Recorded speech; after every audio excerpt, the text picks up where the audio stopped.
Hello and welcome everyone to another episode of Level 1 Adventuring. I am always I'm your host and Dungeon Master, Wolf Scott, waiting very patiently for everyone's cameras to load in as I continue this intro. We're going to be playing some D&D 5th edition tonight, the continuation of our campaign, The Shards of Chaos. But if you're new here, what else can you expect? We are primarily a role-playing game stream of all stripes. We play long-form group-based games like D&D, the campaign. We got new episodes on Twitch Wednesdays, with old episodes being viewable on YouTube if you want to catch up.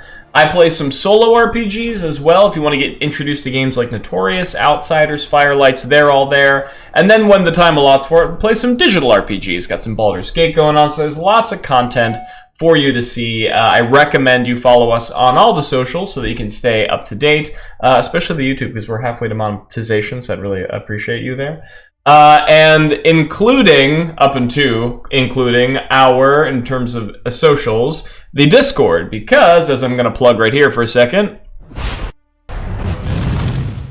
we have our own 5th edition play-by-post West Marches server on the Discord.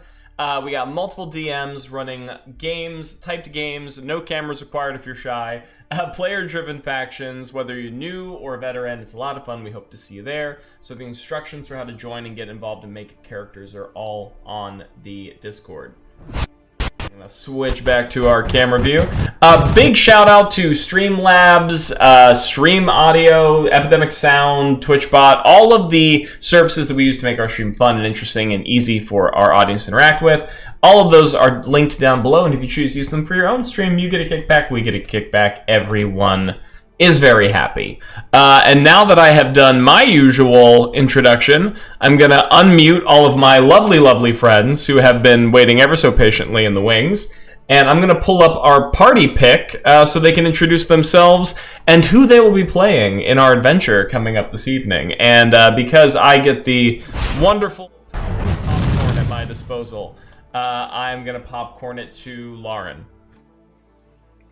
Hey everyone, my name's Lauren, and I'm going to be playing Grey Eden. She is a half-orc druid, loves rocks, loves dirt, looking for her fam. Got a cool stick. What shall you do with the power of popcorn? Popcorn. With the power of popcorn, I shall popcorn Kimane. Folks, hello, this is Kimani. I am playing Lucidi, the humble and handsome human bard. I'm going to popcorn Zach. Thank you, Kimane. I will be playing Zorvarax Verduk, our, I don't want to say witless, but close to there, somewhere in that realm. Dragonborn fighter, who is figuring out what his dragoon ancestry entails. Excellent. I'm going to pull us back into the party so you can see, or I should say the game pick, so you can see all the lovely faces attached to those characters. And then we can start with a little recap of our previous session and where we are headed moving forward. So the party has been hot on the heels for a couple sessions now of a group of, I should say, when we last left our intrepid heroes, I cannot leave that out. When we last left our intrepid heroes, the party has been hot on the heels of a group of sort of rogue thieving wizards known as the Forsaken. They had managed to disappear with a very important relic, mysterious relic, that the party doesn't know why they've been tasked to deliver, but nevertheless, they have been delivering it with the help of some knights by the realm known as the Valiants. In our last session, things got really dicey, puns intended, as the party had managed to sneak their way into the Forsaken Stronghold, befriend some of the guards and some of the members of the Insidious faction, and despite all of this, of the friends they've made along the way, all of the reconnaissance they've done, they managed to corner Jacqueline Stone Eye, the head wizardess of this cabal of spellcasters, got her into a fight, brought her down to near incapacitation when she decided to throw on an invisibility cloak and start running. The party had to chase her through her fortress and through a bunch of her magical wards and traps, and unfortunately it was one sort of barrier of magical force, a little force field that she put in the way of the party's efforts to follow her, that finally managed to halt the party's tracks. Jacqueline was able to escape from the lair with the mysterious package in her grasp, and now the party is more or less kind of where they were before, still chasing this relic. However, they now have the help of Devotion. Devotion is a tiefling spellcaster who is a former Forsaken who has sort of had a change of heart with all of the party's actions and interactions toward her, sort of liberating her from the tyrannical thumb of Jacqueline. And so at least they have that going for them. Devotion helped them discover a secret entrance to and from the Forsaken Lair, which was a hidden wall that has stone spiral staircase back up to the rocky frontier of the Riverholm coast on the Storm Coast. So that is where we essentially left off last session. We found the secret entrance/exit. We hit the top of the frontier, overlooking the rocky crags and the wet stones and the constant overcast and drizzles that the Stone Coast normally delivers unto our players. And it seems like the party, especially after facing Jacqueline and all of her various nefarious guards, needed a bit of a rest, is kind of where we left off. And also the party leveled up to level 3. Congrats, yay! But with all of that out of the way, do we have any clarifications, any questions, anything that we need to get through before we head into the next leg of our tale? Let's do it. All right, I see a lot of... None from me, yeah. If I'm looking at my phone, it's because that's where the spells live. in real life and in the game, the spells live in the phone. Excellent. So, with the party needing some time to rest, recuperate, lick their wounds, recharge all of their magical energy and whatnot, we'll say that you march a bit of a ways away from the lip of the secret entrance, just in case any Forsaken stray Forsaken want to come back and see what's going on. You head in the direction, because the Forsaken Stronghold, if you remember, there's only 2 entrances and exits that you know of. One of which is the secret staircase which leads up into the rocks on the surface, right? Hidden amongst the stones. The other of which is literally just a hole that is carved into the side of a cliff face overlooking the water, which the party had to climb and jump down onto to get inside initially. So there's really only one direction which leads in any way that Jacqueline likely would have run, and that is away from the cliffs. So we'll say that the party marches there till you get a safe and sizable distance from the secret entrance. You find yourself a series of large weathered stones, right, that are overlooking a small embankment of constantly flowing water. The Storm Coast, as its name implies, is always wet, is always dreary. There's little rivulets and lakes that all spatter across the countryside. But you manage to find an overhang, at least, of some well-worn stones that are on the edge of a slight shore. And this seems like a safe enough place as any to throw some shelters, makeshift shelters and camps and lean-tos up against the stones. Give yourself like something against your back at any rate, and bunker down for the evening. Does that seem like a plan enough for a long rest? Works for me. Okay. So if I'm going over my Sleepwatch notes here, and I am. That's dreaming. Wow! Suddenly, nervous laughter from the party. All of y'all are just going to bed. There's no reason to be so spooked. With the party's Sleepwatch, it is. Some of our party members are missing, so we're subbing some of the NPCs that are following the party members with our crew. So we have Musadin and Devotion up first, then Zorvrax and Gray, and then finally Percy and Theor. So, knowing that, we're going to say that Zorvrax and Gray, unless you you two have anything that you want to say to any of the characters, Musaddi, Devotion, Theor, Percy, before y'all decide to bed down for the night. This will be a moment for you to sort of, as you're undoing camp, you're taking out all of your utensils, maybe stoking a short fire. You can have a moment to trade some words with one another before Zorvrax and Gray take a rest, and then we'll transition into watch circles. I guess I have a question for Devotion. Would Devotion know, or Devotion, do you know in the general direction Jackie could have ran? Right? Again, leaving here, was there a secondary base that you folks had? Where could she have gone outside of here? Devotion nods her head, thinking back to Jacqueline's antics. Well, Jacqueline is a secretive soul.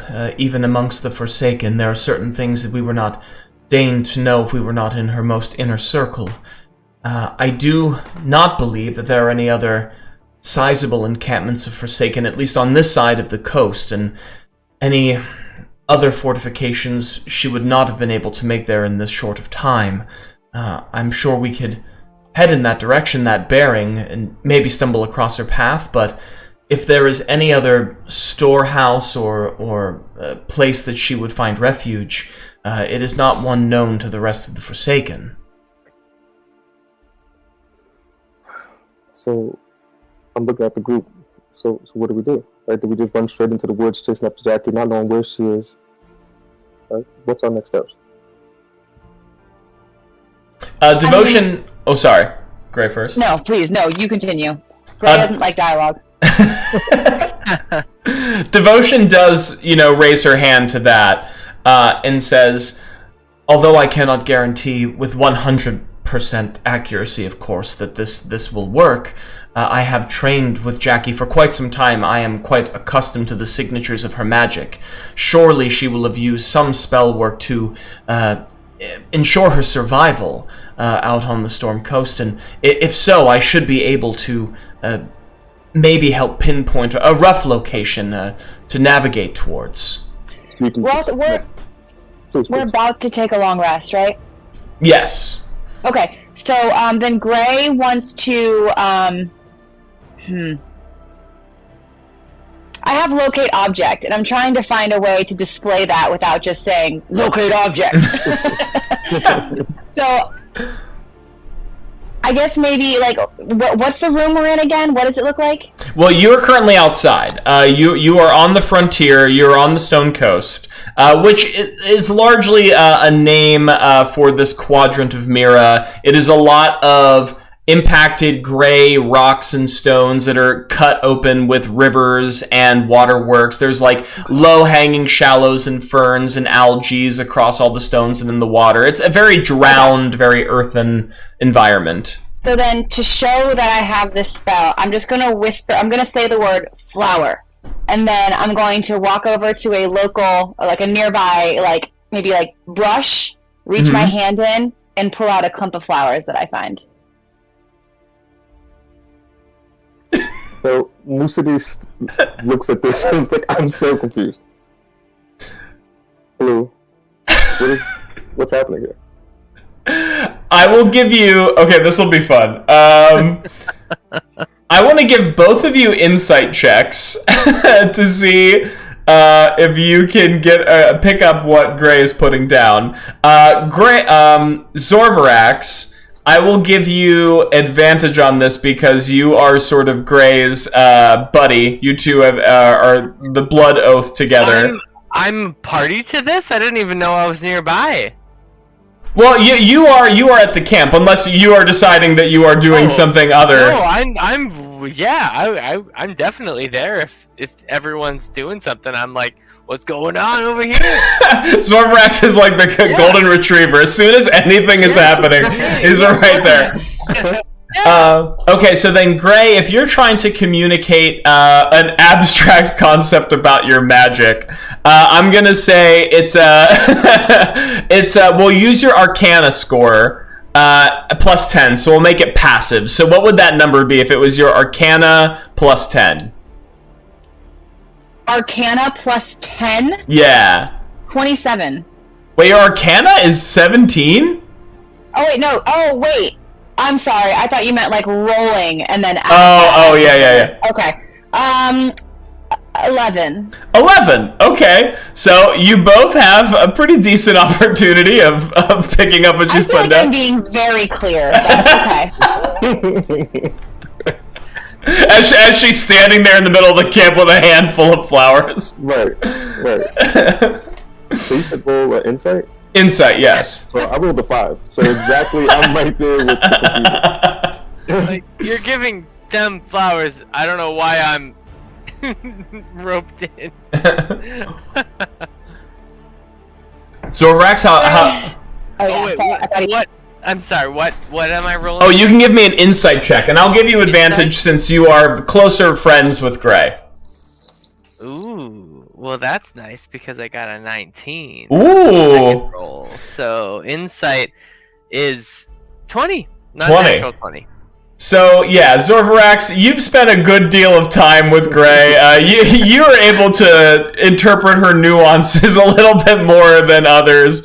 So Gray, you can feel free to translate Gray talk for Zorvarax there. I give Zorvarax the flowers as a thank you for understanding me.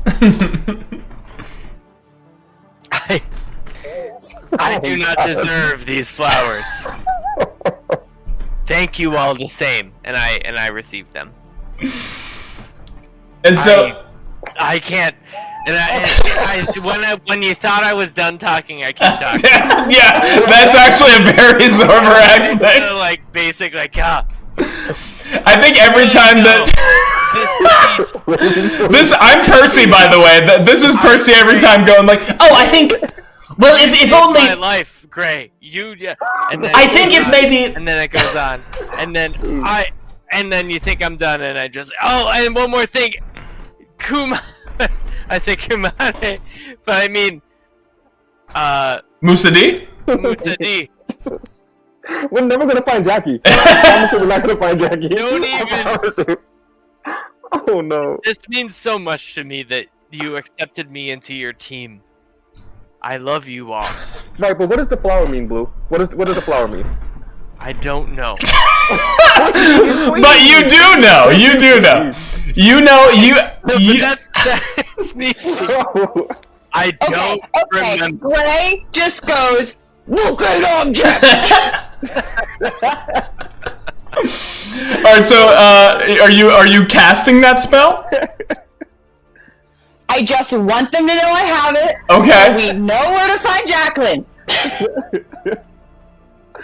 Okay. After our long rest, we have a little game plan. Devotion. All of that in the most perfect English anyone has ever heard her speak with. Devotion says, "Oh, locate object. That's actually very incredibly useful." Right. Wow, thank you. Right. Oh God. Anything else as the party is trading flowers and thank yous and all of this? Okay.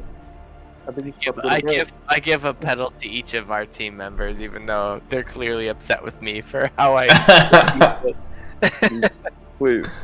Here, have one. Do you give any to your NPC followers, your small army? Oh, 100%. Yeah, I hand them all out. I'll keep one for myself, but I'll give all the rest away. Devotion, nods her head thankfully and holds the pedal close to her chest. Percy stares at the pedal as if it is a bequeathment of a great gift, and just places his hand upon your broad shoulder. I will guard it with my very life. And Theor takes a look at it and shoves it into his satchel. Yeah, that's fun, I guess. This group. Percy, already you have shown your worth, because he didn't shove it in his pocket yeah. I will do my best to continue to prove it. So with that being said, sounds like everyone's bedding down except for Musadi and Devotion. For now, okay. As the party splits. They find their separate canvases and tents to rest for the night. The pitter-patter of rain drumming against the leather tops, helping to lull you into a comfortable sleep despite the unfavorable conditions and the heavy task ahead of you. Musadi, you can't help but notice that Devotion, she's sort of sitting towards the fire. Her back is like to her camp opening, trying to keep her back mostly dry but absorb some of the heat from the front. But you can't help but notice that she has plucked. There's a shine on the firelight that catches your eye initially when you sort of zone in your senses. You see that she has plucked the talisman from around her neck that she had been wearing up until, this moment. And she's sort of holding it in her hands. She's looking down at it in the reflection of the firelight. Looking conflicted, looking pensive. Okay. I'm playing my lute very softly, not to disrupt. And then I notice this, and I say to Devotion, faith can be a fickle bitch. I'm looking at her, waiting for a response. And to that, she sort of seems surprised. I'll say that, perked up. The music and the rain was sort of absorbing her senses and her thoughts. Hearing you speak sort of steals her from all of that. And hearing you say fate can be a fickle bitch, she sort of chuckles underneath her breath and puts a palm over top of the medallion and says, "Well, that is a funny thing to say to a divination specialist." Okay. I wasn't expecting that. So then Lucy gets up. Is it okay if I get a little bit closer to Devotion? Please, I give her my lute, lean up closer as I can. Let me teach you how to play, and tell me about your magic. My magic, my school, my skill. What did you have in mind? Why are you pursuing magic, Devotion? For what means? And I'm making sure that I'm watching her fingers. I want her to have the lute while she plays. Mm-hmm. See if she can play. Interesting. Can Devotion play the lute? Things we would not know we had to answer until we had to answer them. Let's see. Her charisma is, we'll say that's a performance check. It's not great, but let's see. Oh my god! She rolled a nat 20. Okay. So Devotion, when you say, let me teach you how to play, you place the lute in her hands, and she continues the song that you were playing with almost like no loss in time, and just like continues strumming, completely able to hold an independent conversation with you without even looking at the strings. She is definitely someone who is no stranger to this instrument. That's cool. So yeah, my question still stands though, right? Like, why pursue magic? Like what? Why? How did you even fall in with Jackie? Well, that is a long and sordid tale. Why I pursued magic, it seemed my duty. Within my bloodline, there was magic to be drummed forth. From whatever source, some people, I guess, say that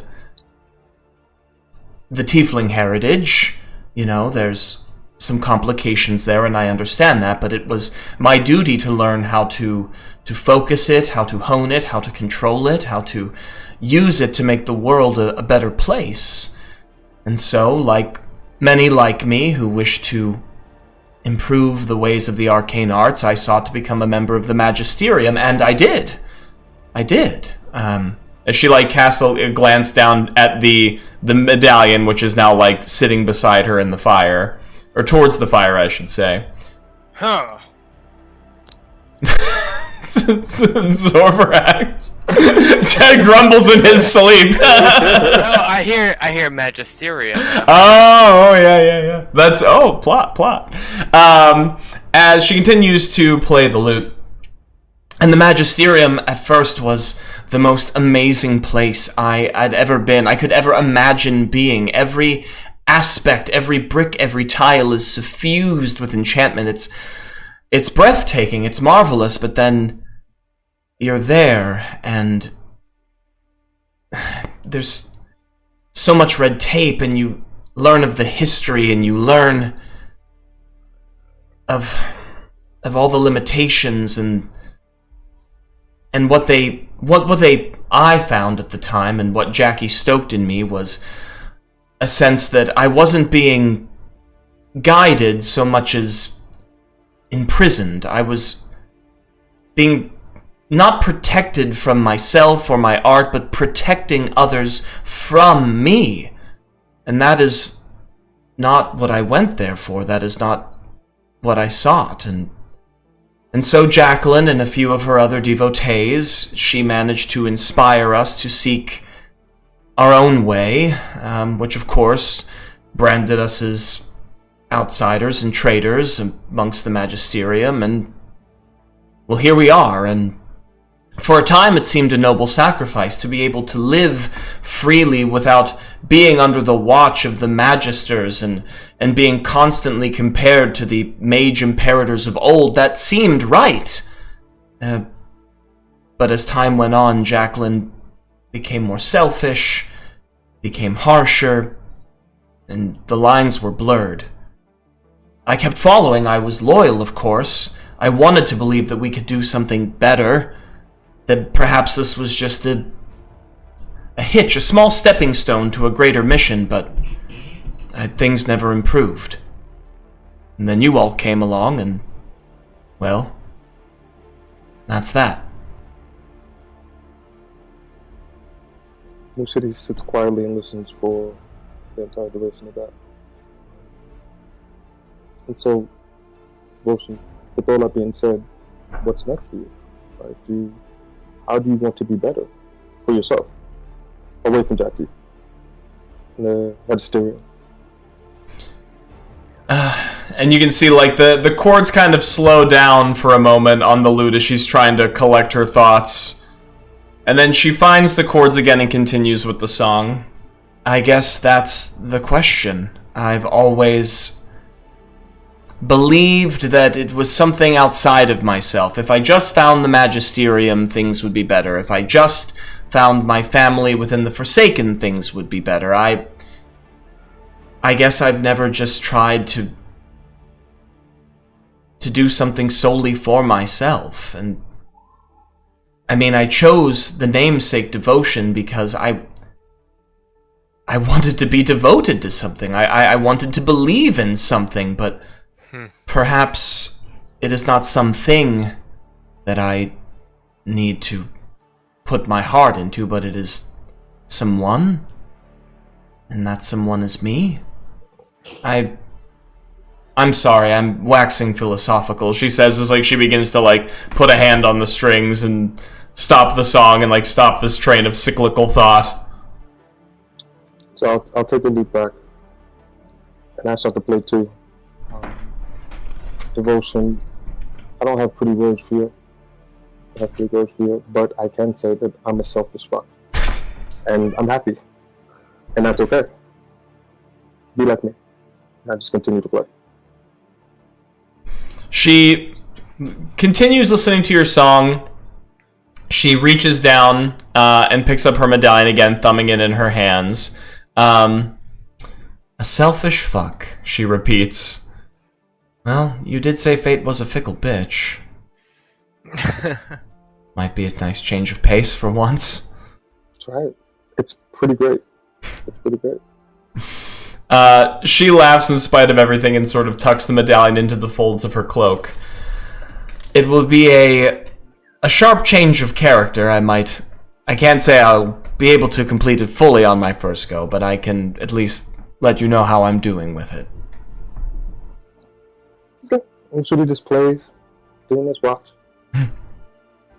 She smiles and listens to the end of your song and says, thank you, Musadi. I know that, well, we didn't start off on the best of terms, and you had every reason not to speak for me as strongly as you did with your knight captain, with everyone.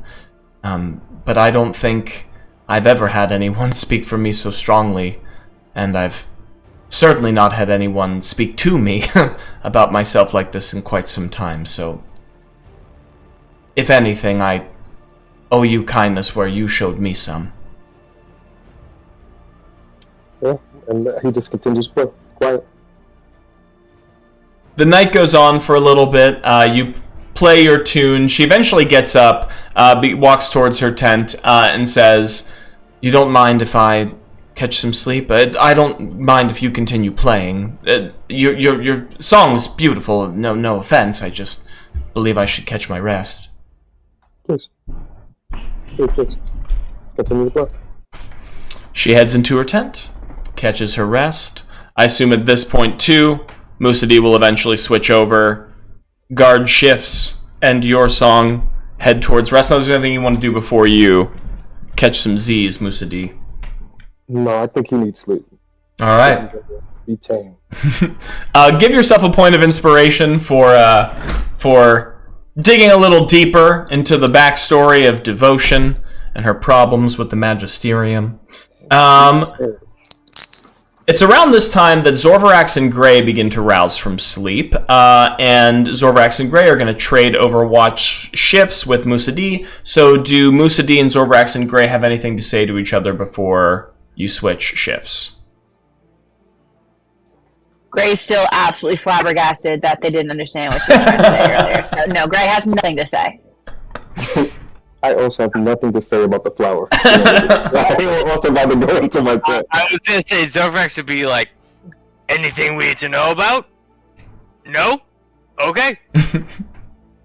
Yeah, Up to watch. Everything to myself. Excellent. All right, Musadi, you can take the benefits of a long rest, get your sleep. Zorvarax and Gray, you two are now huddled around the orange ember glow of a fire. The pitter-patter of rain is still hard on the leathers against your backs. Is there anything that you wish to discuss or cover while you're here together in this moment, this private moment?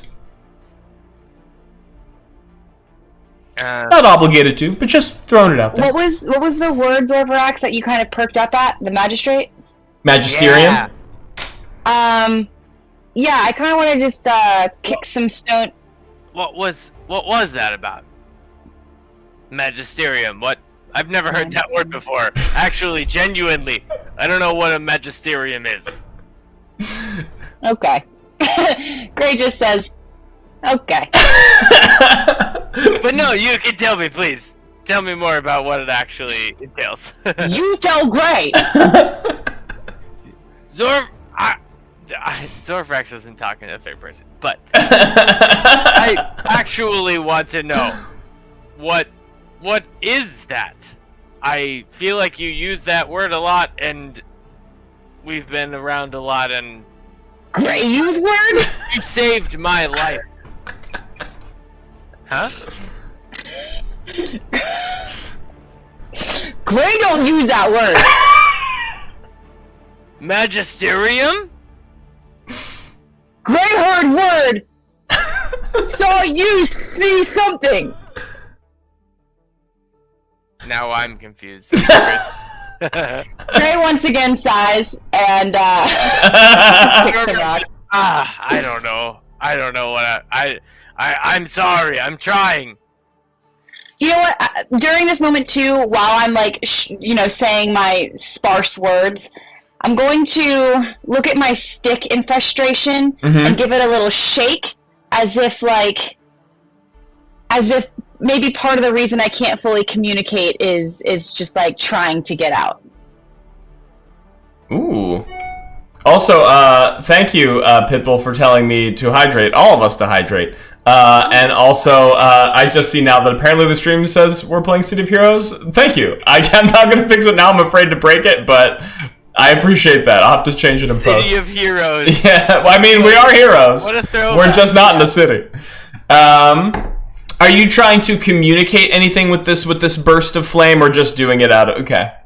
Not necessarily. It's more of like an emotional response to my frustration. All right. With that being said, I guess I should say this. Zorvarax. Yeah. Obviously, you were using the word magisterium a lot. And this, I think this is what you're playing, but tell me if I'm wrong. It's that you know what the general gist of the Magisterium, but you're trying to convince others that you don't, so that you can get some more information. I'm more asking what their connection with said Magisterium is. Okay. Not so much that I'm playing dumb, just that, like... Because we know you don't have to play that. Zorvax does not have to play that. Yeah, exactly. He is dumb. But I'm trying to be like, what do you actually know about this? Because I want to know more. Okay. So I was going to say, my question was, if you were trying to pull one over on Gray, I might ask for a deception check, but it doesn't sound like you're... No. Okay. Deception is not Zorvrax's game. Okay, alright. Please. He never tries to deceive, he just tries to perceive, man, the world. Exactly. Not perceive, not deceive, perceive. But perceive. Okay, alright, so if that's So the I don't know case... what you need me to roll. Oh no, you're good, I think, in that scenario. So it sounds like you tried to talk a little bit about the Magisterium, but it didn't quite work out. Gray got frustrated. Anything else for you before you take a little nap? Take a little nap. Nah, I'm a nappy boy. Take a nappy boy. All right. An awkward silence hangs in the air above you two. I don't know. I didn't mean to derail that so much. Awkward silence hangs in the air above you two before you finally decide to bed down. You wake up Percy and Theor. They trade you positions in the watch. If there's anything that you want to discuss with Percy or Theor before you bed down, now is the time. If you have anything that you want to say to them in this private moment. It doesn't have to. Just throwing it out there. Gray's done trying to talk to me. Gray has gone out on a limb more than she ever has, and it's just proven to her that she is just has to be quiet. Gray feels more alone than ever. Hope y'all are happy. Anything else for you, Zorvarax? Oh, I think you're on mute in case you have anything to say. No, I'm sorry that Gray's so sad. It's not just you, Zorbrax. Gray offers... Wait, Gray. What am I saying? Zorvrax offers Gray... Let me see. Do I have anything in my... The flower I already gave you? Yeah. He gifts the same flower back. I don't offer it to you. I just walk up and I show it to you and show it that I have it in, like, a place of honor. Like, it's, like... Right there in my lapel. That does it a little bit. Gray smile. Gray size. Flower. It's well kept. What an emotional roller coaster. All right. Sounds like you two are taking a nap with no major words spoken to Percy. Percy will give about a good day. Percy always gets good words. You don't think I ever give Percy a kiss goodnight? Oh. Well, he's waking up, so... That's like... I mean, I'm waking up, because I'm Percy. Percy, I always give you a kiss goodnight. Every time we go to sleep, I go up... So you're going to give me one in advance, so that when I do go to sleep, I will already have had one? I'm assuming that we already had before, is what I'm saying. I see. Well, then, yes. It was... Thank you, Solfrax. Yes. I always do. I mean... Anyone who says they don't want it, I give to them every time we do a long rest. A little smooth. I don't know if we didn't establish this before, but I'm establishing it now. Unless you don't want it, Zorvarax gives you a little kiss on the cheek. Before bed. You don't want it. Okay, come on. Yeah. You're not getting it. Okay. Gray? You okay with it? No? I'd like to imagine that the only person who's accepting it is Percy, and it's just because he doesn't know how to tell you no. I forgot to mention this at the beginning of the campaign, but I made it very clear to Brax that he is like, I'm gonna give you a peck goodnight. It's gonna be on the cheek. It's nothing weird. Just with that big scaly dragon maw. This is how grooming starts. Listen, Percy is a full-grown adult man. He's just very skinny. For more, I'm just saying, if you're in my team, I love you, and I'm gonna give you a pet goodnight because that's just how it goes on the frontier. If you don't have love for your fellow like cave dwellers, then you're never gonna make it through. So I have to have Zorvarax is built around that. All right. We're not dwelling caves all the time, but we're working. Occasional cave dwellers, yes. Exactly. Theor kindly rejects. Theor rejects. Theor holds up hands and says, "He can have mine," as he points to his nephew, and takes watch. I'll get you one of these days, Theor. Dragoons, a peck on the cheek is nothing. Anything else? No? Going once, going twice? No. Okay. So as Zorvarax and Gray bed down for the night, you can take the benefits of your long rest, which means Percy and Theor are the two on watch. Now, you're all... What's up? Oh, no. Oh, I'm just saying, oh boy, it's just the two of them. Here we go. You are all in the throes of a restful, deep, pleasant slumber. Your aches and your pains from the days before are waiting in your bodies. You are cresting upon that X factor in the sleep zone where you are gonna wake up feeling like $100. When suddenly a piercing cry erupts from outside of your tent flaps. Uncle! Uncle! Stand firm, Percy, stand firm! And you just hear the rattling of metal and armors and clanking and shuttling about as there is some definite movement from outside of your canvases. Percy, our boy! We must go! The party... I roused right away. I jumped right up. I am not leaving my tent. I'm peeking through to see what's going on. Gray? I too peek. What's going on? Well, wasn't I... Whose tent was I in again? I'm assuming you all probably have at least a personal tent to... We have a big Harry Potter tent where it's like, looks small from the outside. Oh, but, like, the TARDIS tent? My tent has Power Rangers, like, quilt as the actual... As the top, yeah. Yeah. As Zorvarax, you bravely push open the tent flap with blade in hand, and Musadi and Gray just peek ever so gingerly from the tent flaps. The peekers probably won't see the full scale of what's going on given their crouch position, but Zorvarax, you get the full picture.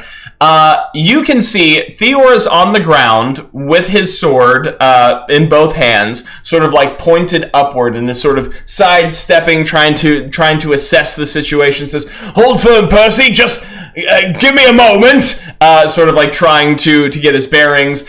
You can see Percy is up in the air, hanging upside down by a single foot, and clutching that single foot is a massive claw, which is about 3 times the size of any hinging claw that you might see from any other creature, as a monstrous crab about 3 sizes, 3 scale the size of any mortal, is hovering towards the front edge of the camp, with Percy in its claw dangling upward, both of its eye stalks sort of squirming around and examining Percy as its mandibles click and clack together, looking excited, looking hungry, looking ready for a snack.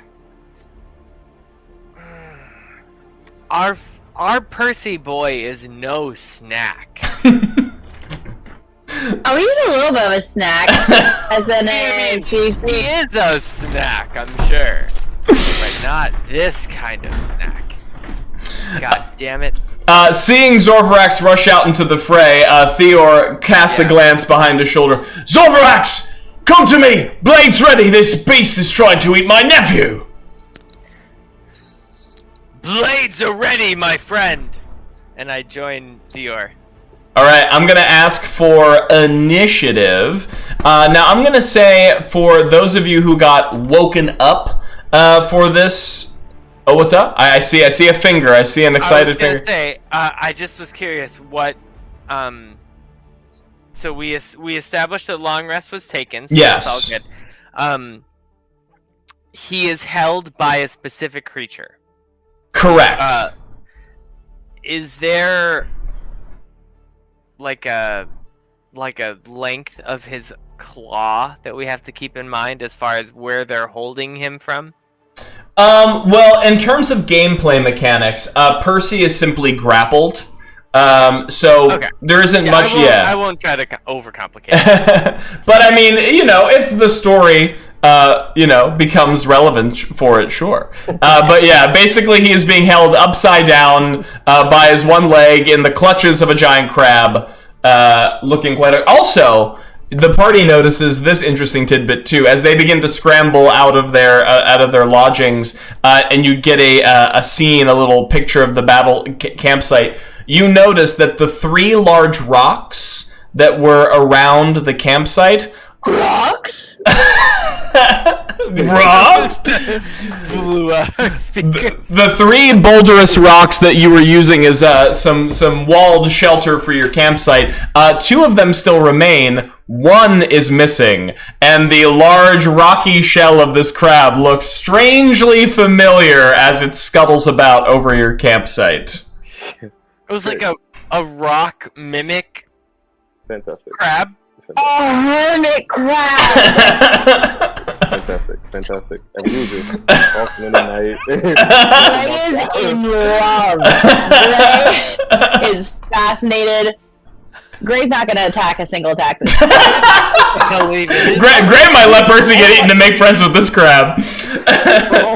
Gray cast Beast Bond. We are friends. Okay.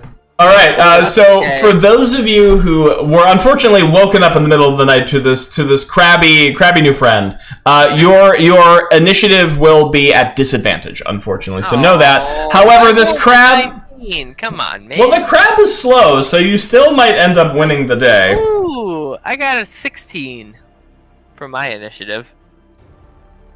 Okay, so you said roll at a disadvantage, yeah? Yes. So the crab knows that Gray and I are in our tents?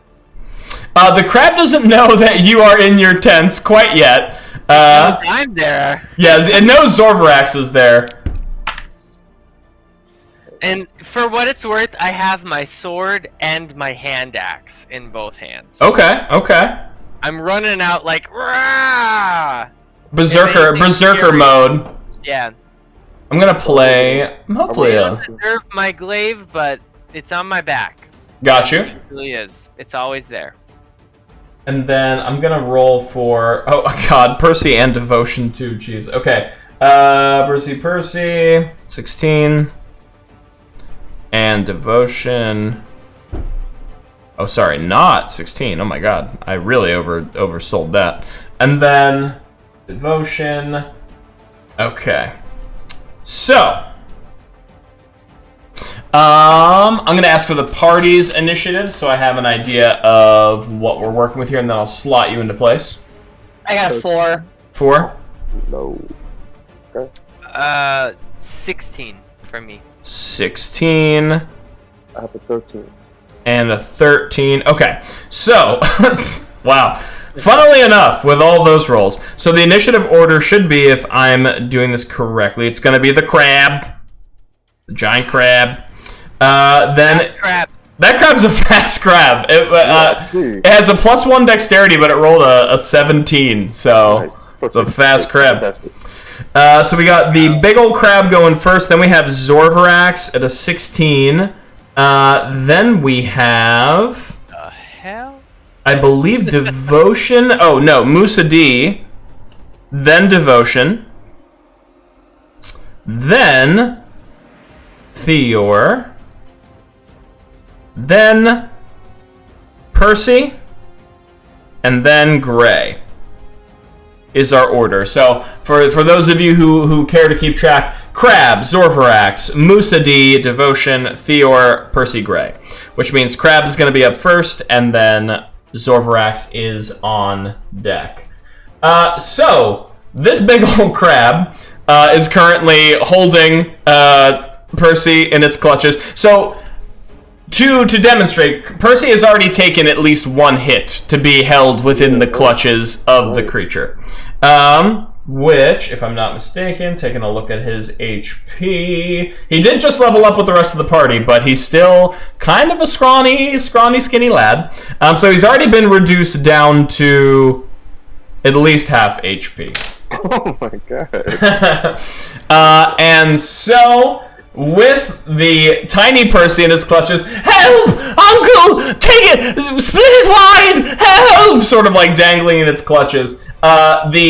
The river crab, like, looks at it, like, pulls Percy in front of its face as its, like, mandibles are clicking and clacking, sort of examining it in this, like, vaguely scientific manner. You know there's really nothing going on in that head, but it's mostly just like, this thing's making a lot of sound. It then, like, lifts Percy up, and then, boom! Just, like, slams him on the rocks, or at least attempts to slam him on the rocks, as hard as he can.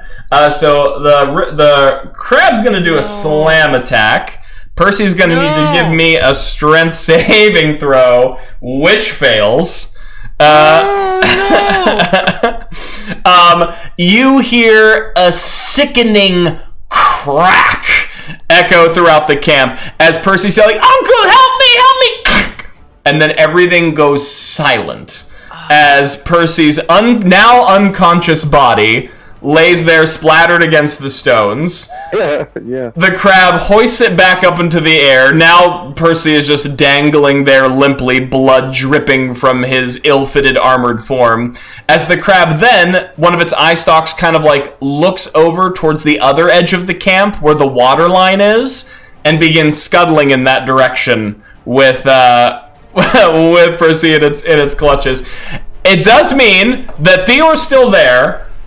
So the crab is definitely going to try and defend itself against Theor on the way out. So the river crab is going to, or I should say the river Hulk crab. River Hulk crab is going to give an attack to Theor on the way out, which I think actually might be shy of Theor's armor class. That heavy plate and that shield. All right. You see a large, oversized spiked claw raise up and strike downward, but Theor, summoning all of his strength, manages to brandish his shield just in time, presses up against the claw, deflects it, and pushes it off to the side as its tip smashes into the stone, sending up some pebbles into the fray as he, like, brandishes his blade. "Hold on, Percy! I'm coming!" And, like, readies himself for the next attack. But the crab is trying to scuttle his way back towards the water. So that was 2 attacks from the crab, and the crab is scuttling. So that was Crab's turn, which means Zorvarax, it is now your turn, and Musaddi's going to be on deck. I think it goes without saying that Zorvarax is beyond words for the thing he just had to witness. So he is seething, to say the least. Is he close enough to hit said person who killed who did the damage to Percy? I can't even think of the name right now. the river hole crab. It's a giant hungry crab. Yeah, so the crab has to scuttle like around camp to get to the water. So Zorvarax could definitely cross that distance in time to get a blow. He's going to do that. Okay. And he is going to... Well, actually, so he has them locked in a grip with his claw, right? Correct. Can I somehow target that claw specifically with a breath blast. Ooh, interesting. I would say if you were willing to deal less damage with the blast, I would give the crab a save to see if the force of the blow releases the grip. So you'll be trading some damage for a possible extra effect, essentially. I'm willing to do that. All right. I want to. Okay. So I'm gonna say, Zorvarax, like you see the sand or whatever below his feet just shirt forward. He just yearts out there. Right over to the fucking dragon. You open up your toothy maw as a bolt of lightning escapes from behind your jagged teeth. It thunders outward, casting a bluish silver glow on the camp around you as it aims for the crab's mighty claw. So I have to give you a dexterity save, if I'm not mistaken, right? Yes, you do, and roll it, and I'll tell you if it saves or not. Okay. Right now. Ooh, that is an 8. Haha! Does not save. Okay, so you're gonna roll me damage. Then we're gonna have it, rounding up, because we're trying to get this other special effect. All right. Ooh, shit. One.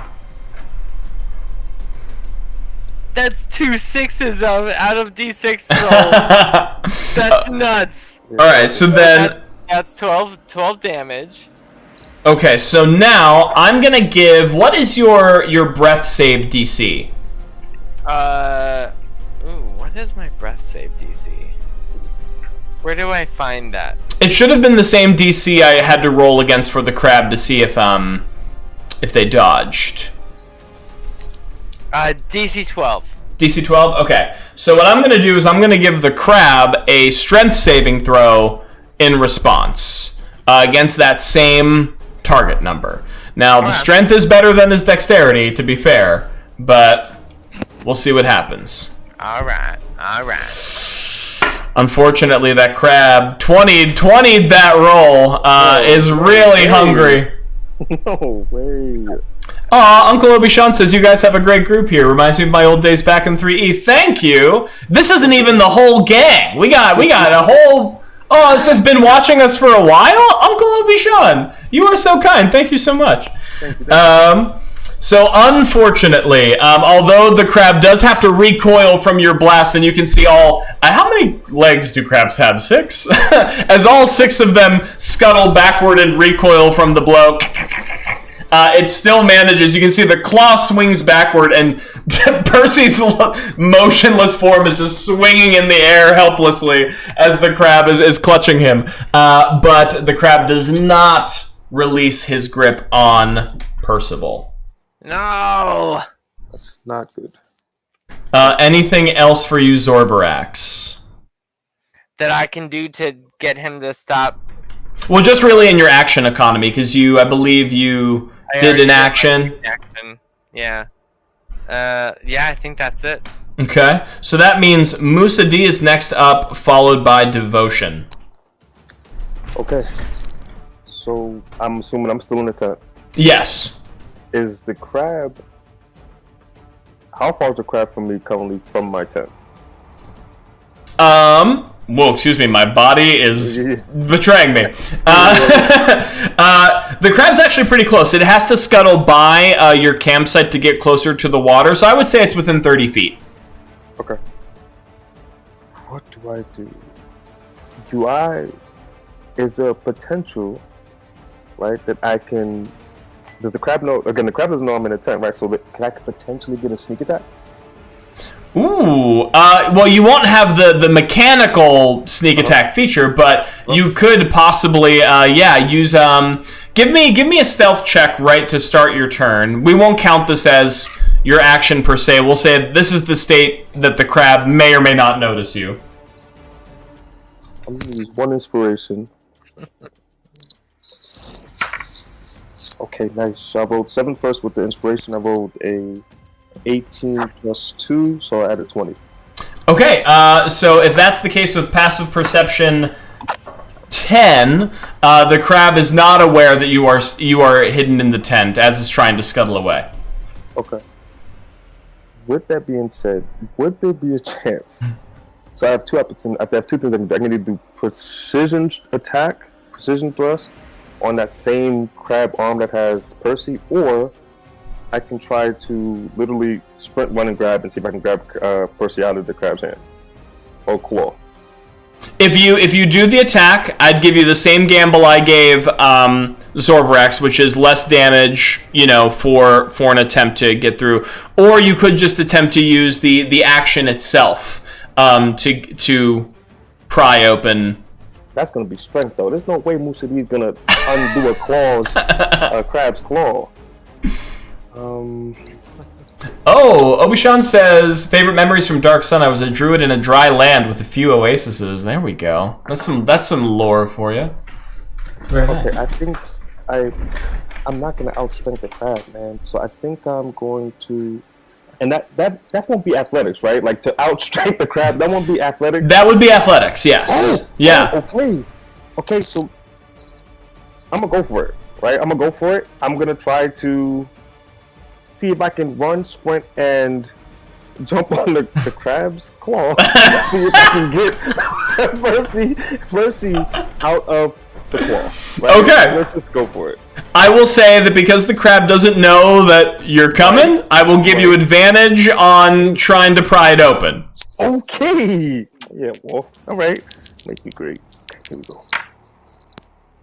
Okay, so I rolled an advantage. Can I use a point of inspiration again to roll an advantage again?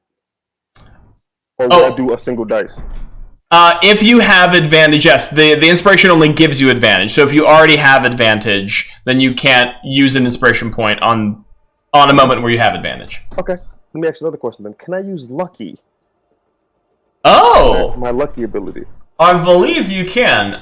Let me double check how lucky is worded. I feel like lucky is one of those few things that kind of breaks that usual rule. Let me take a look. You have 3 luck points. Whenever you make an attack roll, ability check, or saving throw, you can spend a luck point to roll an additional d20.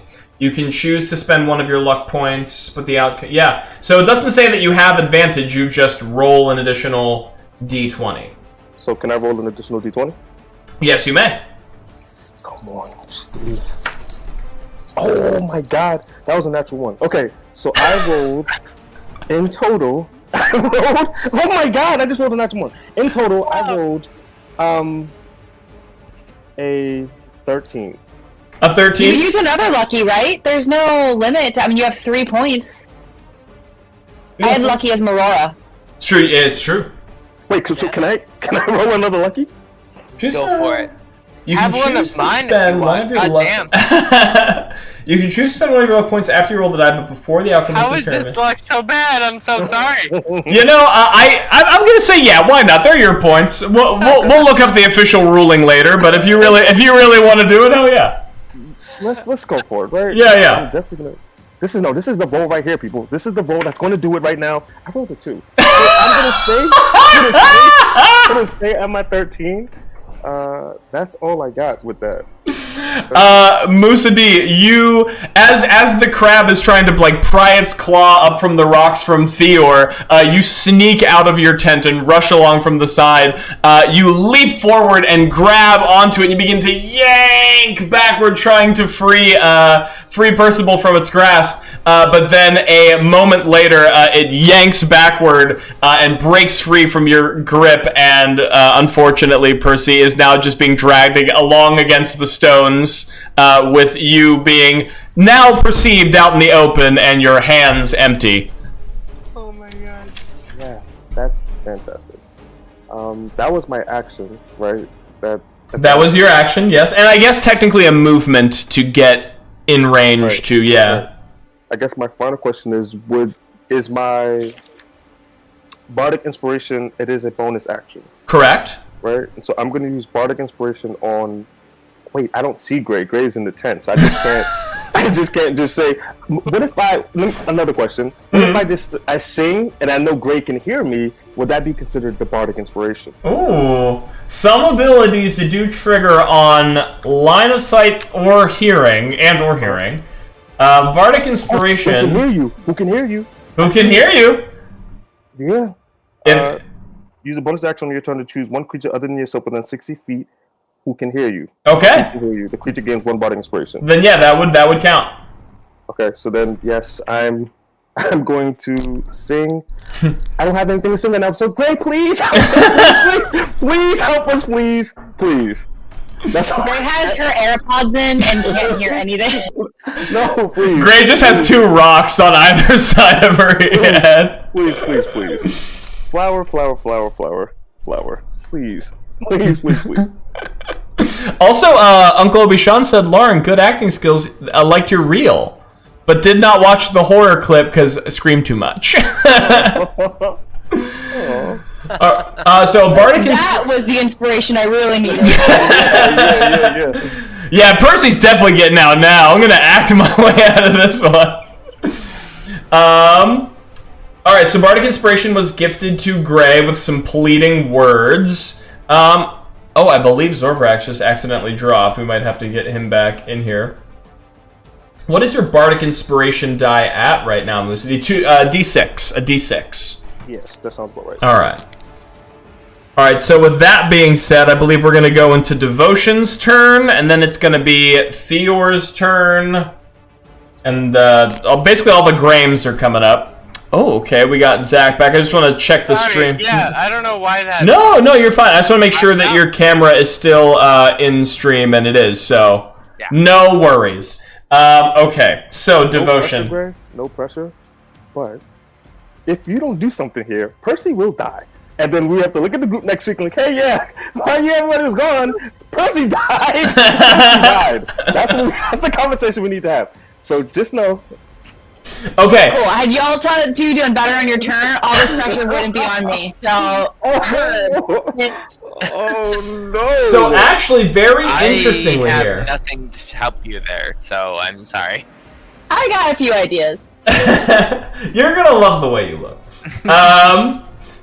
Actually, very interestingly enough, here shows an advantage.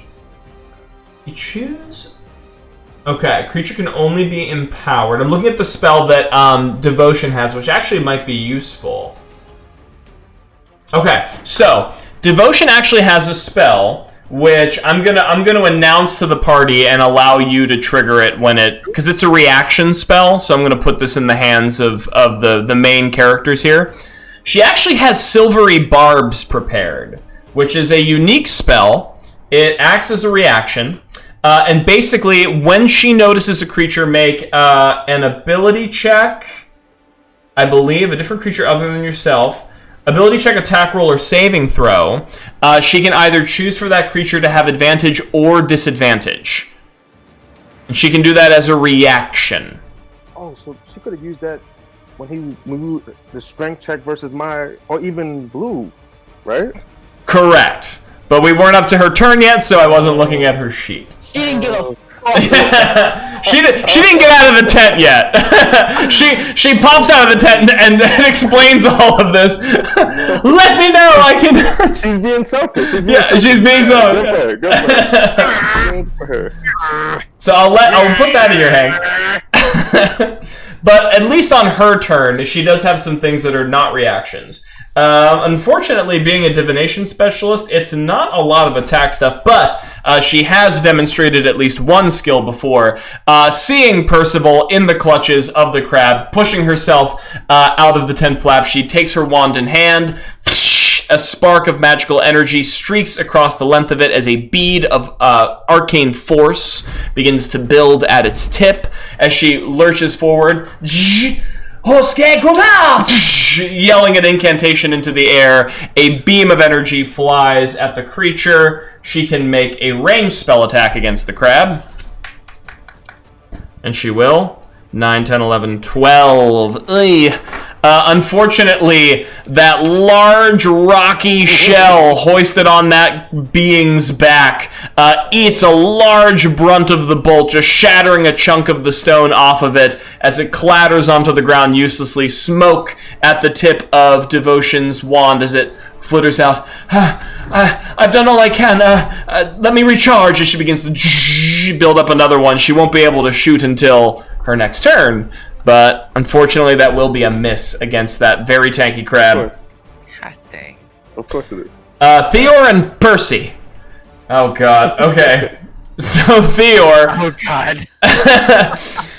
I think Theor is gonna take a page out of Musa D's book, being a strong lad, and will rush forward. Says, "Percy, we'll free you from this creature," and like. Both of those iron gauntleted hands just try to take a chunk onto the lip of that claw and begin to pry it back. You can hear the stone and the shells grating against steel as he tries to pry it backwards. Lil Jeezy's given a point of inspiration to Zorvarax. Fantastic. Thank you. Thank you. Oh, okay. 15. That sounds pretty good. Is it enough? The question is it enough? Is it enough? Theor leaps up, grabs the bottom half of the crab's claw, begins to lurch it backward. The crab hoists upward, trying to react to the sudden extra weight on its body, but in so doing, the bottom half of the claw entirely gives out and opens, leaving Percy free falling through the air. He does become freed, but because he's unconscious and he's going to take damage as he hits the rock, that is immediately one failed death saving throw for Percy. My homie. I mean, straight on his neck, too. Yeah, you just hear another crunch as a pile of Percy is just on the shoreline. Dead weight falling down. Blood. Uncle Obi-Shan says, "I'm a good DM, very good at descriptions and keeping the flow going, never boring. Thank you so much." Yeah. And Lil Jeezy says, "Save Percy." I'm just imagining even the crab gasping when he had a neck crack. Like, even the crab didn't want him softened up this much. Like, it's unappetizing at this point. Okay, so that means it's going to be Percy's turn, which means Percy has to make a death saving throw. Right, so that's already one. Right? That's already one fail, yeah. Well, so yeah. Percy rolls again. Percy! Beyond all... You hear a crack, this ungodly crunch, and then all of a sudden you just see one hand point straight up in the air. I'm okay! As Percy critical nat 20s his death saving throw, which means he wakes up with one hit point. Boy! I knew it. I knew he had... You hear Zorvarax shout, "Yes!" Percival, and it's just ecstatic. Percy hoists himself up to his legs, which, by the way, are like cracking with every, like he's like unfolding like a slinky in an accordion, just his body's in tatters. Finally manages to get on all fours, and it's like his glasses are askew. He doesn't know what's happening. Uncle, what are you yelling for? What? And that's like when the shadow looms over him as he looks up, and the crab is just like staring hungrily over him. So Percy is gonna have his ability triggered at the beginning of combat, as well. He was unconscious for most of it, which is Live Another Day. Percival is immediately stricken with the frightened condition. So long as he is frightened, he has advantage on all stealth checks. So he is going to try to use a cunning action to disengage, and then he is going to run back towards the campsite, and then he is going to use his action to hide. Yeah. That's not right. Yeah. Great. Like he usually does. So, like, as he's, like, pulling himself together and, like, seeing the looming crab over him with the claws ready, Valiant live to fight another day, as like the claw swings downward just as he like leaps out of the way and just like sweat rolling off of his brow, leaps behind the rocks of the campsite and then quickly finds himself hidden. So that is going to be Percy's whole deal. Naturally succeeding that death saving throw is crazy. Fuck up. Yeah. Percy, he gets fucked up. It was like a chiropractic treatment. Like when he hit the ground, like his spine snapped back into alignment and woke him up. He's actually a better person now because of what happened to him here today. That means it's going to be Gray's turn coming up, and then we're going to go back to the top of the round with the crab, who now doesn't have an easy meal in front of it. So Let's go, Gray. Let's go, Gray. Let's go, Gray. All right, so the crab is kind of like in his own little like plot of land, right? Like there's no one immediately like underneath the crab. Well, Musadee Musadee and Zorvarax, because they both... Well, actually, Zorvarax did a breath weapon, so Zorvarax could be 30 feet away, but Fior and Musadee would be close, yes. All right, I mean, this is all I got anyway, so don't worry, I got cure wounds and potions. If needed. You're just collateral damage at this point. Gray grabs her stick, the same stick she shook in frustration earlier. Just remember, some character building there. Yeah, we love that. Yeah. Good callback. That's what we call a callback in the business. She comes out and just kind of like quickly but calmly holds her stick as far up into the sky as she can as a silver wisp comes out and connects with the moon in the sky. Ooh. And the moon suddenly begins shining brighter and brighter and brighter as I cast Moonbeam. Ooh. That is so strong. I've used that in Baldur's Gate. It is so broken. Yeah, Moonbeam doesn't mess around. Yeah. Okay. My first level 2 spell, first time casting Moonbeam. I'm very excited. That's cool. All right, so I'm reading this. We got a 5-foot radius, 40-foot high cylinder. Okay. I have to make a constitution... Oh, this is a concentration spell, so that's good to know. Mm-hmm.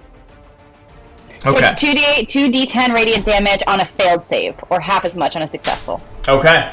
So that means Crab Boy is going to give us a roll. Now, as you might imagine, the crab is pretty tanky, so the constitution is pretty healthy.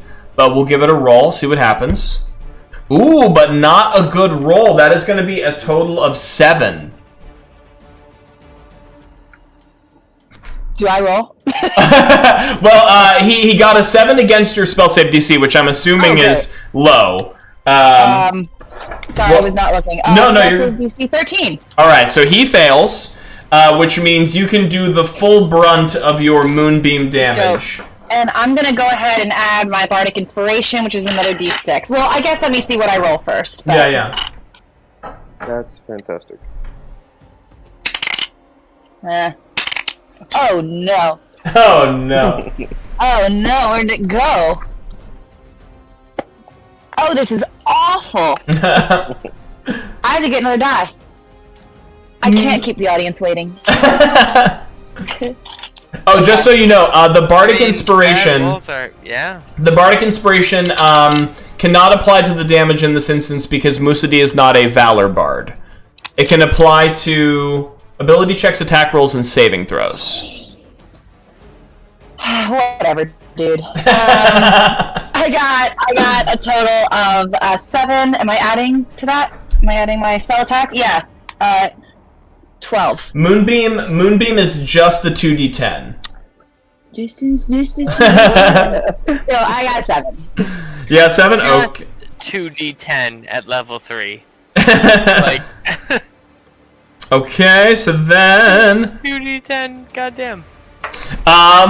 Gray, as you slam your staff down, as a radiant pillar of light cuts down from the heavens and into the back of this crab, like a laser beam, you just begin to melt chunks of that stone right off of its back. The crab, of course, rears up in pain, clawing at the air, this invisible force that's hurting it, its animal intelligence not quite understanding what's happening. It's still standing, but you can definitely smell some cooked seafood in the air as the laser beam continues to press into its shell. And that beam will continue as long as you hold concentration on it. Okay. Cool. I just stand there like a badass, continuing to hold my stick up into the air. Yes, great. Yes. Okay, Gray, anything else for you? No, I'm just gonna dip off camera so I can find where that dice went. Oh no! Yeah, do your thing.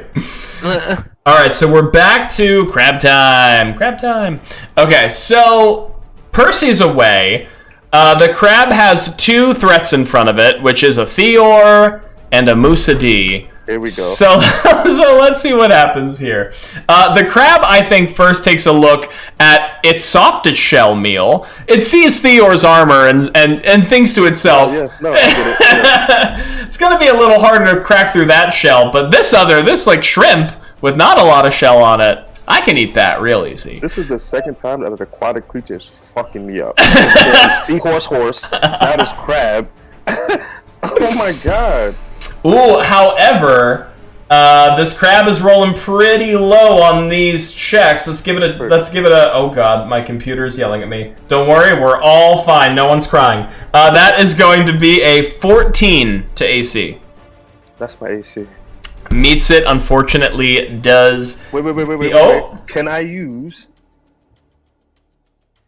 Was it like I have to make a? Is that considered a saving throw? It's just an attack roll. Oh yeah, so I can't. Yeah, all I got is attack roll, ability check, and saving throw. Yeah, that's it. Oh wait. You can also spend 1 luck point when an attack roll is made against you. Roll a d20 and choose whether the attack roll uses their d20 roll or yours. Oh, okay. I'm gonna roll my d20. I rolled 18, so go ahead. Keep doing what you're doing. Musadee, you initially suffer 10 points of bludgeoning damage as the claw wraps itself around you and hoists you up into the air. And then, very unsurprisingly, you've seen it happen once, it's gonna happen again. The crab takes your body within its grip and tries to slam it down against the rocks. This is going to require a strength saving throw from you, Musadee.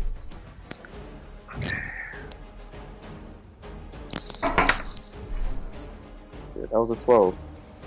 A 12? Another 10 points of bludgeoning damage. Oh. And you are currently stunned as the shock waves ripple through your body. Do you know how crazy this looks? Like him being smacked against the rocks. This is crazy. I have 1 health, man. What? Whoa! It's a strong crab. It does, and then, although it will stop. Don't you say and then. Come on. Well, it still has its movement. Oh my god. And it will try to scuttle away further towards the water. Now, at this point, it is going to threaten some opportunity attacks. I believe the only being that was close enough to the crab to take this opportunity was Theor. So Theor will take it.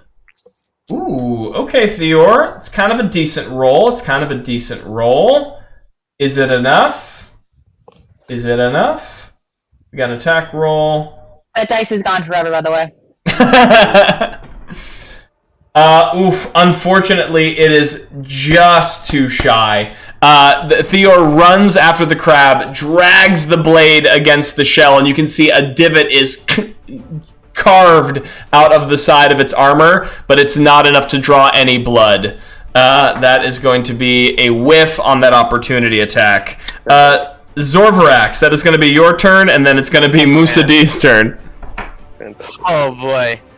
I was not expecting to have my turn, but let me see. So I feel like I can probably do. Sorry. I'm close to the because my last turn was getting close to him. Yes, you got a little closer. So can I have my hand axe and my longsword out right now. Can I do a double attack at them? Or do I need to get closer? Excusez-moi, a double attack.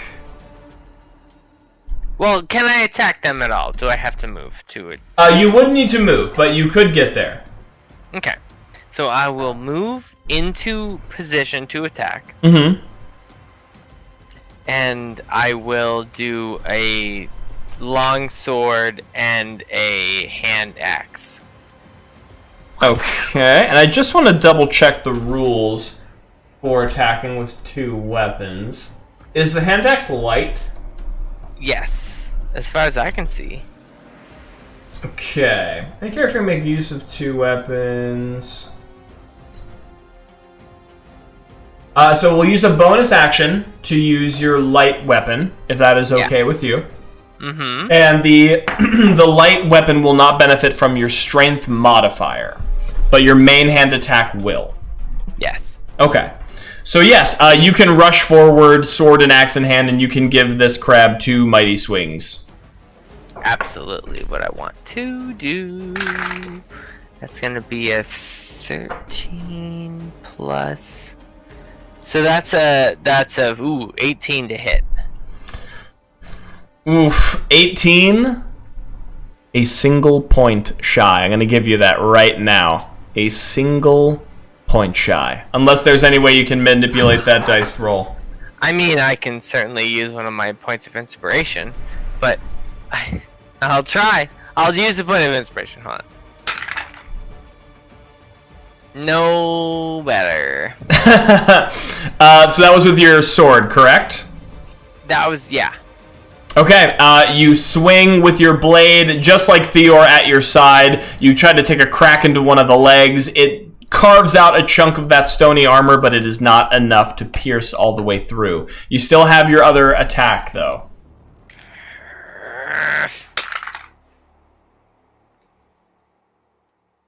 That's a natural 1. Yeah.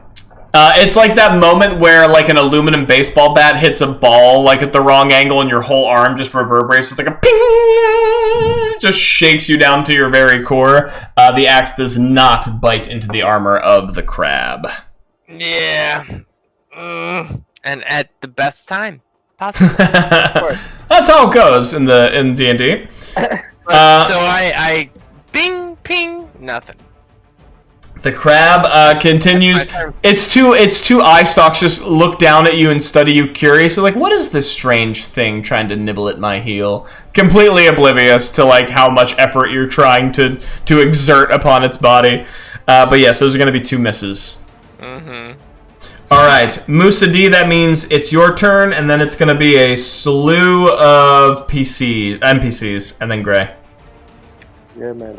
And so I'm in the I have 1 HP, and the crab has me in its claws. Yes. I just want to say something. I'm so sorry. Yes. Moonbeam. It is only a 5-foot radius. Yes. So I can say I've had it centered on like maybe the rock portion. But technically, every time someone is entering this beam, Go ahead. Yeah. Go ahead. they're at risk of being damaged. So I'm gonna go ahead and say though, that, like, how big is this crab? It's bigger than 5 feet, right? It's a pretty big crab, yeah. So just be mindful. I'll go ahead and say I'm specifically aiming it for the rock part of the crab. So just maybe keep aiming towards the front and not the back. Okay. I don't know how much of a choice I have because I'm in the crab's claws. Yes, you are currently stunned. All right, I'm stunned. The crab just holds Kamani. Yeah, it just like cooks him for a little bit. Yeah. Simple as that. Yeah, I think you can't take actions or reactions. So I think That's it. I'm just getting fucked up by the crab. Moonbeam shooting down. Like, this is where we at right now. yes, unfortunately, I don't think there is much that you can do in this moment. It does. Oh wait, actually, if let me read that ability. It is stunned until the River Hulk Crab's next turn. So that was it stunned you at the beginning of its turn. Oh, so yeah, you would be stunned until Right. So I'm going to continue to just get floundered around. That's literally all I have. All right, moving right along. Yeah. All right, Devotion is gonna try. Once again, at this point, her wand is recharged as another bead of force is at its tip. She is going to release a bolt. I'm just trying to see if there's anything else that might be of use in her spell kit. I don't believe so. Aksamietsu, thanks! As another beam releases. Oh, Devotion. Devotion could use Silvery Barbs to try and re-roll. I'm going to give the party the option to do that, but just know it's just one of her basic attacks. It isn't like a big move for her. I'm stunned, so I have no comment. I mean, if you're giving us the option for her to attack again or not, like, well, yeah. It's not that she attacks again or not. She uses a spell to re-roll the attack. Yeah, And she can only do that... She can only do that 3 times a day. So she can also use this on you as well. So the reason I'm offering it to you is you might do a better, bigger, cooler attack that, otherwise she can't use it on. Yeah, I mean, I'm going to be doing Moonbeam again, so... Okay. I don't have anything. Alright. But if she can do it 3 times in a day, just do one now and do one on my turn. Okay. Unfortunately, it is not much better. I didn't say final answer. Her beam of force echoes out of her wand. It does not hit with the same impact as Gray's very impressive moonbeam, as it just once again plinks off a little pebble off of the side of the stony carapace, and does not deal any discernible damage to the creature. Theor is still running and sees Musadee in the creature's grasp, and he's already done it once before. He's gonna try it again. Hold on, Songsmith! He yells into the ocean air. Ooh! Theor's been not skipping a day at the gym with a 19. Thank you. A 19. Although you may suffer some falling damage. Right, man. Yo. All right, so Theor jumps up. Almost the exact same beat for beat moment we did for Percy. Grab the bottom of the claw, yank it downward, his heavily armored form weighing down his grasp as the crab lifts up. Musadee falls free. Now, Musadee, you are not yet incapacitated, so I'm going to give you either an acrobatics check or an athletics check, your choice, to see if you can... Acrobatics for sure.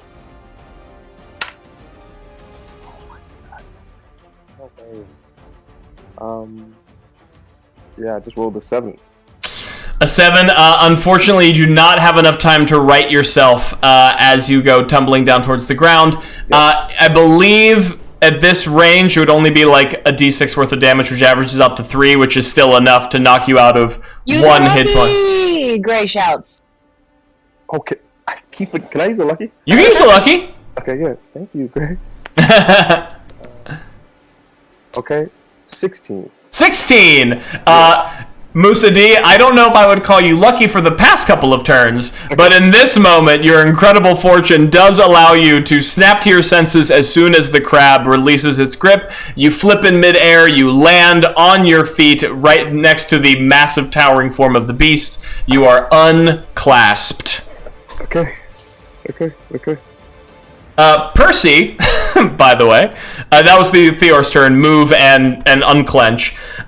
Percy, all the way back at the camp, hands over his head, crouched into a ball. Is everything going well? Are you all doing... It sounds like you're winning. Sounds like you're taking it right to him. You just slice him up. You go and do it. He's going to give a saving throw against his fear, which fails. If you need anything, I'll be back here. I'm just preparing for your inevitable victory. Yes, onwards. And that means, Gray, you're going to be the one at the end of our round here. I'm assuming Moonbeam? Yeah, but like I add an LED effect to it, so it changes colors a little bit. Now, I'm wondering here, too... Oh, do I have to even cast it again, or is it still going? It's 1 minute. Yeah, you don't have to cast it again because you haven't been struck, but I don't know if it takes an action for you to... Oh, it's engulfed in ghostly flames. Silver point on range. It doesn't say anything about moving the beam. Moving the beam is an action. Is an action? Okay. So yeah. Then, yes. Then you would have to use your action to steer the beam back into the crab. Wait, because the crab moved. Yeah. How far away is the crab from me now? The crab is getting to be about 60 feet away from you at this point. And I can only move 30 feet if I run? 30 feet if you regular move, 60 feet if you use your whole turn to move. Okay. Yeah, I'm gonna just like move the moonbeam. Just like drag your sky laser onto the crab. Exactly. Perfect. I'm gonna roll the Constitution saving throw again, which is another fail, which means you get to roll that 2d10 once again.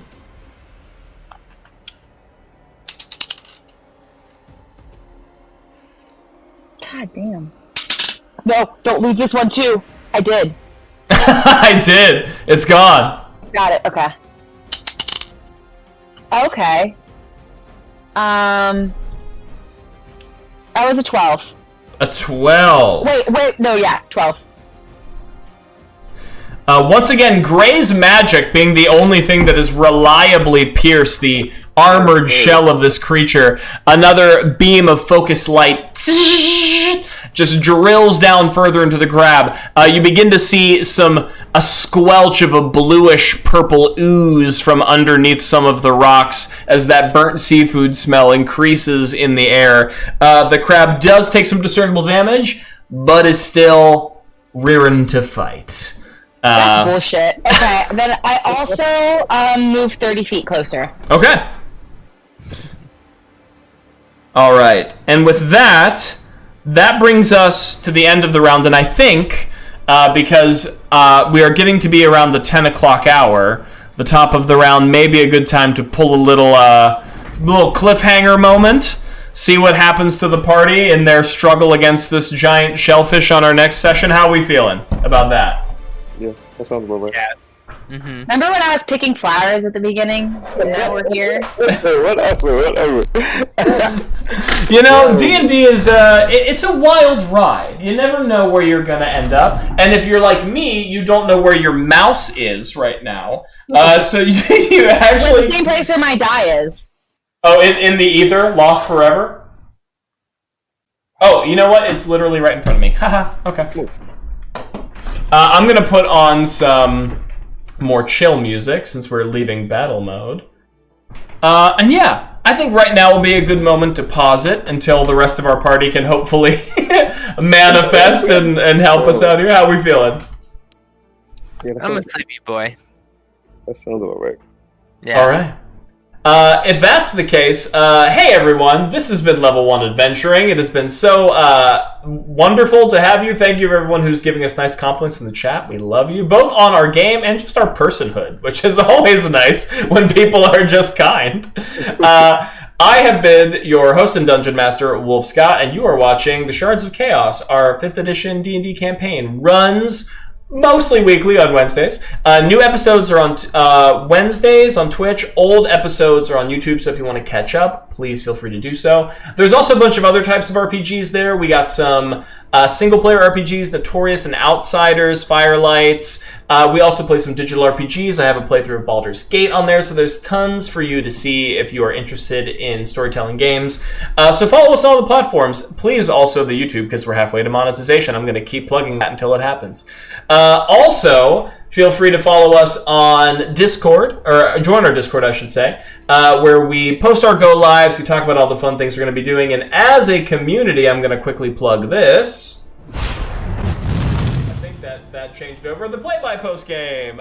So we do have a 5th edition play-by-post game running on the Discord server. It's set in the same homebrew world as the campaign, multiple DMs, running player-driven factions on a cursed island chain. It's a lot of fun. Whether you're new or old, we'd love to have you there. So come on down, take a watch. Let's flip it back over to our Dungeons and Dragons screen here. Also, thank you to all of our stream partners: Epidemic Sound, Stream Audio, Streamlabs, AI TwitchBot, everybody who makes our stream fun to watch and use. If you want to use those services, links down below. You get a kickback, we get a kickback. Everyone is happy. And with that, I've said my usual thing, so I'm going to let my friends say their, I don't know, unusual things. And I'm going to, with the power of popcorn, give it to Kimani. Folks, thank you so much for being here with us tonight. I am Kimani. As always, be kind, drink water. Thank you so much. Our popcorn Jack. Thank you, Kamani. Can you hear me? Yeah. Oh, I can hear you. Thank you all for joining us tonight. I'm so sorry that I'm a sleepy boy, but I appreciate you all. I appreciate you all. Please. But thank you, and I hope you all have a great weekend, great rest of your week, and thank you for joining in. Popcorn, Lauren. Thanks everyone for tuning in. It was so fun. Just imagine me stick to the sky holding Moonbeam for the next week. I imagine the game on pause. I'm super amped. The rest of you sign off. I'll finish the crab off, right? Yeah. We'll just finish it out. Yeah, sure. Just kidding. Thanks for joining. Excited to see y'all next week. Excellent. With everyone sharing their love, I'm going to roll our credits for everyone who is monetarily supporting us on Patreon and or the Discord, and then it will be the regular outro. So until next week, we'll see you then. Have a great time. See you soon. Peace.